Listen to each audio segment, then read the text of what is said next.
Idea तो काम कर गया। हमने इस बंदे को किस गली गली में नहीं ढूंढा। भाई हमें वो मिल गया। 10 मिनट में वो आपके सामने होगा भाई।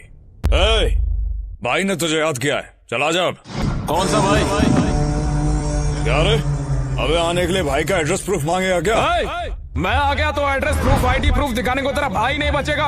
अभी मुझे एक अर्जेंट काम है, मुझे जाना है। ये गाड़ी निकाल। अबे हमारे पास तेरे से ज्यादा अर्जेंट काम है। अबे एक बार में समझ नहीं आता। अभी मुझे इमरजेंसी है, मुझे जाने दे। अगर मुझे रोकेगा तो तू इमरजेंसी वार्ड में होगा। आ गया, तेरी मर्जी। अगर दिमाग से पैदल नहीं होगा तो पहला ऑप्शन ही चुनेगा। क्यों भाई? क्या लेके आ उसको? ऐसे मसल्स वालों में दिमाग होता ही नहीं है।